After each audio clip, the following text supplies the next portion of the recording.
All right, guys. Thank you for joining our call today. Today, I'm with Token Brice, and my name is Sam. I lead growth at Liquity, and we're with Token Brice, who is our DeFi strategist at Liquity. And we wanted to give you guys a quick beta preview of how chicken bonds works, and also talk through some strategies that you can use while trying the chicken bonds protocol. So right in front of me on the screen here, you see this beta UI that we have created within our team itself. We are playing a game right now to see who can earn the most LUSD in the short time period that we have before launch. And The essentially, coolest NFTs. Don't forget about the NFTs. They see your rainbow border on the top of the screen. exactly, they seem a rainbow border. So we're going to be going through some of the strategies that we have, and also kind of showing you a brief glimpse of the UI. Just so you know, this is not the final UI. This is just a test UI that we have for the game. But essentially, yeah, there will be a back and forth conversation between myself and Brice on some strategies that you can take. So, Yeah, and maybe just for those watching the screen closely, the dates you see here are very close to one another. This is a specific instance of the chicken bonds that we have accelerated tremendously compared to the live release. So don't extrapolate those values for the real life chicken bonds.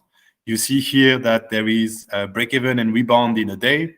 In the actual live product, that will more likely be about a month. exactly, that's a good point. So let's see. So, myself, so as I said, for the game, we started with $10,000 LUSD. Everyone, you could do whatever you wanted with that $10,000 LUSD.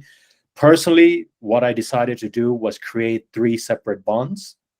But then let's go over each of the strategies that you can take, right? So starting off with one of the easiest strategies, in my opinion, and probably the one that, if you're someone who's passive, or someone who wants to just do something that is a little bit on the easier side, the easiest thing to do would be to create a trove on Liquity. And we call this the bonding strategy on our website as well, where you create a trove on Liquity. Let's say you're a big ETH bull, you don't want to sell your ETH, but you want to borrow against it, and you believe in LUSD, you want to earn some yield on the LUSD as well. You can open a trove on Liquity. You take that, let's say you open a trove and you take out a loan for $10,000. You put that $10,000 as one bond. So here on create bond, you would bond $10,000 worth. And then once you do that, I don't have $10,000 on my game here right now.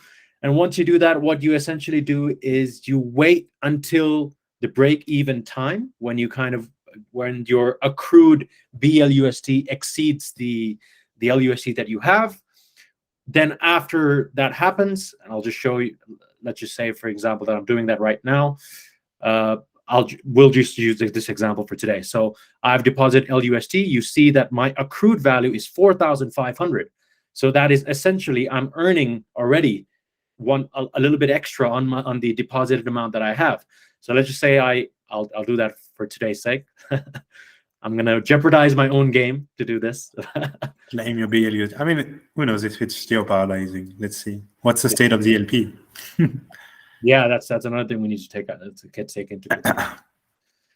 So what I'm doing is, I noticed that my bLUSD value is already quite high. So if I were to sell my bLUSD for LUSD right now, I get an increased return on my LUSD, as in my initial deposit of 3,300 will increase if I manage to sell it on time. So as you can see, what I'm going to try to do now is I'm going to try to sell my bLUSD. Before I do that, let me just check the liquidity side of things here. So there is some liquidity. There are LUSD, yeah. Yeah, so let me try selling my LUSD, all of my LUSD. Oof. You can see that there's a big price impact, but despite that, I'm still better off. I'm still better off. The 3,300 I started with, I'm already getting about 10% return, essentially. Exactly, yeah. So I'm going to quickly do that as well. And that is one strategy where you essentially just sell. If you see your bLUSD value being higher than your LUSD, you sell it, and then you rebond again. And then you start with a bond. So I would call it like the patient rebonder, essentially. So like requirement is that you own ETH and you intend to keep them long term because this is what collateralizes your position. And then the rule of the game, I want to say, is essentially that now you have LUSD and you're looking to maximize the returns you can make with them over the long term. So that would be like Sam was saying, you create a bond, you wait, and you can kind of arbitrage a bit the price of bLUSD. So you don't have to rebond necessarily at break-even or rebound time. You can make your own calls depending on the status of the pool and essentially harness it when it's a good day to look back to LUSD and be able to rebound with a bigger amount. And the loop can be repeated pretty much indefinitely. Good point. So now you see, I've sold my bLUSD for LUSD. My 3,333 deposit is now 3,746. And then I can pretty much rebond again. You could also have something here called, simulating market price, depending on what you think the bLUSD price will do. So in my opinion, I feel like the bLUSD price it's currently at 1.28. I think it will just stay at that amount. So I'll just hit confirm, and then I'll rebond again. So that is one strategy that you can take. Yeah, maybe just some other additional nice to know things. So you might want to consider, depending on your trove size, to split your bonds into several bonds. It gives you optionality. Here, it's really up to you. So on the NFT side of things, there is a parameter scaling with the size of your bond. If I recall correctly, the max scale of the egg is starting at 100,000 LUSD. So it might help you if you are trying to optimize for this. And there is another threshold over 10,000 LUSD. I think those are the values. So it might be worth it to have in your mind when you're splitting your bonds. Other things to take into account. What if the ETH price tanks? Well, good news for you. With this strategy, you're essentially either bonding or liquid with bLUSD. So you can always very quickly go back to LUSD and repay your debt. If you have an ongoing bond, that would simply be a chicken out if the bond is very recent, and you would recover the full initially invested LUSD, so you can repay back your debt. Or if you already have a mature enough bond, that might be more worth it to actually claim it, swap the bLUSD back to LUSD, and then you can repay your loan. And this is also why I was mentioning the idea of splitting bonds, because if you split your bonds, especially for large troves, it gives you more optionality in how you can pay back your debt if needed. So yeah, for anyone doing this strategy with significant amounts, I would suggest considering having several ongoing bonds at once, just for the optionality. The only downside of that strategy is that, of course, several bonds mean several more interactions, so slightly more gas cost. So of course, it's not super interesting to do with 5 sets of 100 LUSD bonds. But if you're bonding 200K LUSD, it's probably more smart to do it with 5 40K bonds, for instance. Exactly. And I think that was my initial goal as well, Brice, where I was trying to do 3 different bonds. Mm-hmm. And for the first one, let's say just now I claimed. So another, for any a person with a big trove or a big, LUSD balance, they could do, for the first one, they could just do the claim like I did and resell and rebond again. For the second one, they could essentially, claim it and then add liquidity in that sense. By that, they would collect fees on Curve that way. So that'd be something that they could do. And then you could also, I guess, speculate on the bLUSD price as well. So you could keep the third one open for a long period of time, see how the bLUSD price fluctuates, sell when it's high, sell for LUSD when it's high, or just buy when it's low in that sense. So as you said, there's a bit of optionality. I would like to call that the pro trader strategy. I think for every strategy, being sensible about the bLUSD price and trying to time entry and exit is going to increase the returns overall. Yeah, absolutely. Brice, I think one thing that we're bringing into DeFi now with chicken bonds is something called dynamic NFTs, right? And I think we're pretty much combining the worlds of the NFT crowd with the DeFi crowd, in the way in which the bonds are represented by the NFT. Could you give a kind of an indication to the community about the NFT strategy that one could use in using chicken bonds? Yeah, so here there are several. So what I can give you is more like more information about the NFT, and then everybody will do as they please. So I was saying this thing about the size. So I think the biggest tier is 100K.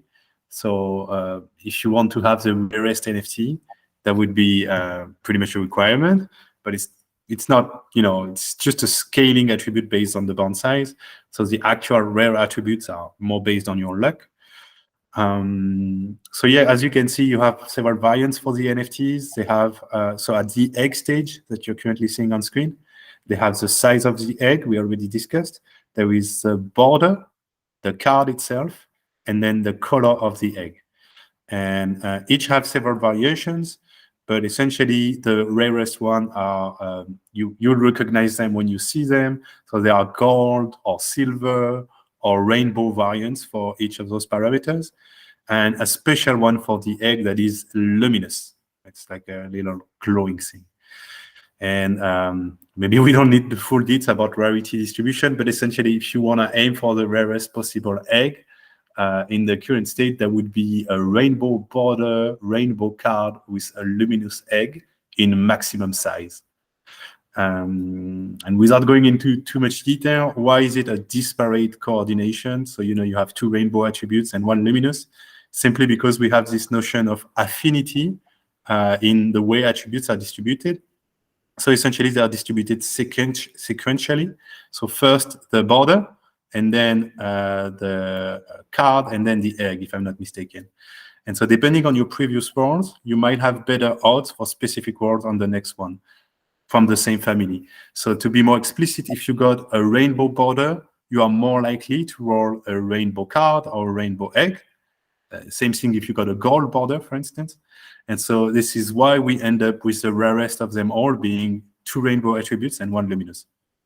Because of the affinity, it's less likely, actually, than a full rainbow, for instance. No, so, yeah. Sorry. Yeah. No, I was just gonna say, I guess, one of the other things that we've combined into these NFTs also is being more active in the Liquity ecosystem also helps, right? So could you kind of shed some light into that as to how that would affect your bond and the NFT that you get as well? Yeah, I was actually getting there. Great foresight. So those are attributes for the eggs. There are other attributes once you chicken in your NFT. We can maybe detail them a bit later. But in those new attributes your NFT will get when you chicken in, there are a few that are based on your on-chain activities. And so unrelated to what you did in the chicken bond application, but really more about the history of the wallet you're using to interact with the chicken bonds. And what we are looking at is holding of Liquity token, or also if you stake them, or if you have an open trove on Liquity, so if you're borrowing LUSD, and also if you are voting for the LUSD sweep rule curve gauge. So for that, you need VECRV token or VLCVX, but I'm sorry, we don't recognize that yet, maybe for next version. So I'm telling you all of that essentially because if you are aiming for the most interesting, rarest NFTs, all those activities are things you would want to have done on your address used to interact with the chicken bonds, so you can grab those additional attributes on top of the regular one you will get. Now that's very cool. I'm excited that we're combining that into the to the chicken bonds protocol as well. I mean, it's not part of the protocol itself, but also it's you're getting rewarded for being active, and that, I think that's exactly. Really. Yeah, and while we're at it, it's actually a great time to vote on the LUSD sweep pool because we also have a bribing campaign, an actual LQTY-based bribing campaign starting next week. So it means that holders of VCRV who vote for this LUSD sweep pool can get both the bribe, LQTY tokens for the vote, but then also since they voted for the pool, they will be able to grab those additional attributes on their chicken bonds NFT. Very cool. Brice, one more kind of strategy, I guess, that you can also consider is, or I guess it's a question really, is could you essentially just buy bLUSD on the open market? And let's say you don't have time, you are a busy person, you don't have time, but you're a big fan of Liquidity, you have LUSD sitting there, but you don't know what to do with LUSD, you want to try to earn amplified yield that's better than the stability pool. Could you essentially buy bLUSD from a DEX and just hold it? And could that be a viable strategy as well? Of course, yeah. So bLUSD is auto compounding amplified LUSD earning yield, essentially. So you might want to obtain it even if you're not going through the chicken bonds. That's a bit sad for you because you won't get any NFT if you just buy bLUSD on the market. But indeed, as you were saying, it's traded on a pool that is also incentivized through a fee collected by the system to ensure that there will be enough liquidity on that pool. So depending on the bLUSD market price, it could be interesting to buy it. One thing that is on the plus side for buyers is that they get bLUSD instantly. They don't have to wait. They just get their full balance instantly. So compared to bonding LUSD, it can be interesting because you save yourself this 1 month roughly waiting period. But now the main driver of the profits of the result of such a strategy, so directly buying bLUSD, would depend on the market price you get in at. So this is why in the application also we provide some data on the right panel. You can see about market price of bLUSD and an estimation of the fair price and the floor price, which can help you guide your decision in deciding to buy or not buy bLUSD. But yeah, it's one way. I would say it's more aggressive, more risky overall than bonding. So you really have to keep in mind that we designed the experience to protect the principal of the investor as much as possible. And it's here that there is actual guarantees thanks to the chickening out option. But yeah, the guarantee is offered by the chickening out option. So it only covers people that are actually bonding. When you buy bLUSD, you jump straight to the post chicken in state. So you're essentially after this principal protection guarantee. You still are covered by the fact that bLUSD is redeemable for LUSD at pro rata against the LUSD stored in the reserve. So it's not a full degen bet, I want to say. But still, it's, in my sense, a bit more risky than going straight with a bond. But really, it's depending on the market situation. I would say it should be like anyone considering getting in should check first the bLUSD price and then decide to enter or not. And also, just to close up on this, mind you that the first month roughly, there would be little to no liquidity simply because there would be little to no bLUSD because, you would need to wait for the first bonders to get through break-even time or even potentially rebound time, claim the bLUSD, and potentially some of them will LP. So yeah, the first months, you don't really have a choice. The only way to get sizable amounts of bLUSD would be to bond. So the question of buying or bonding is more a matter that comes into play after, once the system has been up for a few weeks already. No, that's a very good point. And I think also raises another strategy that you can do early on is to provide liquidity, be a liquidity provider, because that's also another strategy that you could do. Because, obviously there won't be a lot of liquidity on the pool. So what you could essentially do is open a trove, take out LUSD, create a bond on chicken bonds, and then chicken in or claim your bond, and then just provide liquidity. And that way you earn curve fees, and that's another strategy that you could take as well. Yeah. And this is another one where having several separate bonds could be nice, because as you were saying, you will be needing LUSD on top of your bLUSD. So having several bonds is really neat here, because if needs to be, for instance, you can claim one and cancel the other, and then you've recovered both bLUSD and LUSD, and you can enter the LP. Exactly. Good point. Cool. I think we have covered most of it. Was there anything that, we may have missed? I'm just trying to think. I guess one that also, Brice, they could do is the trading, right? You could just, if you see that the price of bLUSD is close to the redemption price, you could buy it and then you could sell it when the bLUSD price is higher, or at a high, what you would perceive as a price as well. Yeah, so that's stemming from another cool property of bLUSD, is that you don't have to stake it, lock it, or do anything with it to enjoy the yield it beneficiates from. The yield is accrued thanks to the raising floor, just like a C token, for instance. So in that regard, indeed, you could simply be a bLUSD trader. You buy highs, you buy low, sorry, and you sell high. And meanwhile, when you hold the spot bLUSD position, you are earning that yield. Yeah, that's another option. Yeah, the price is always increasing, so so it's always good. Cool. I think we covered pretty much most of the strategies that we have. I think, Brice, like, this is what we have in mind here at Liquity. I think the community will come up with some interesting and novel mixtures of the two ideas, and something that we may have even missed, as an additional idea.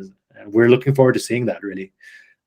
Yeah, there's only so much we can predict and modelize, and this is why I'm really excited to get it into the hands of actual users and see who chickens in, who chickens out, who goes crazy. Cool.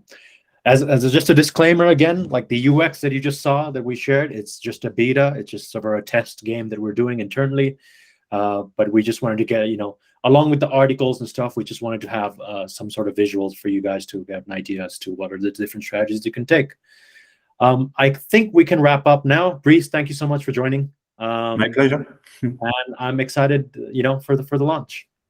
Same here. See you soon, Sam. See ya. Bye.